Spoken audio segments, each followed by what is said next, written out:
এই যে গণতন্ত্র আসলে কোথেকে? হ্যাঁ, এগুলো জানো তোমরা? পড়াশোনা করো না? জানো না তো। আমাদের দেশে গণতন্ত্র আসলে কেমনি বলো দেখি। আর গণতন্ত্রের যদিও গ্রিক থেকে আমাদের একটা ফটো হয়ে গেছে, আমাদের মাসিকাল বাইনের শুরুতে গ্রিক থেকে আসছে গণতন্ত্র, ঠিক আছে, কিন্তু এই যে আধুনিক গণতন্ত্র হচ্ছে আব্রাহাম লিঙ্কন। আব্রাহাম লিঙ্কনের পরিচয় জানো?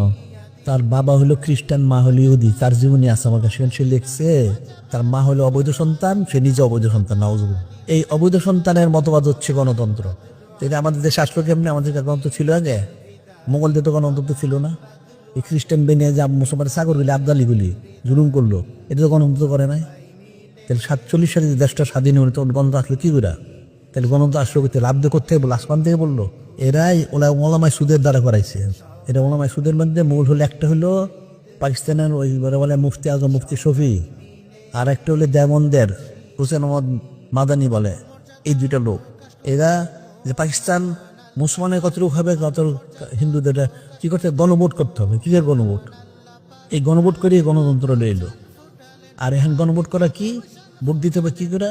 এটা ফতোয়া দিল ওই মুফতি শফি যে ভোট হচ্ছে আমানত, ভোট দেওয়া ওয়াজিব না।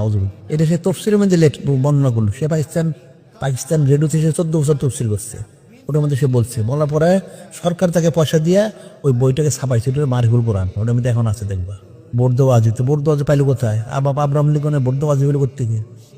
আল্লাহ পাক বলে দিলেন, মাইয়াব তাকে গয়রুল ইসলামের দীনাং, যে দিন ইসলাম অন্য কিছু দিন তালাশ করে, ফালাইকবালা মিনহু, সেটা কখনো কবুল করা না। হফিল আকিমুল খাসিম, যে ইহকাল পরকালে ক্ষতিগ্রস্ত অন্তর্ভুক্ত হবে। নাউজুবিল্লাহ। আমাদের তো গণতন্ত্র দিয়ে দিল, তো কিসের গণতন্ত্র? আমরা কেন গণতন্ত্র করব?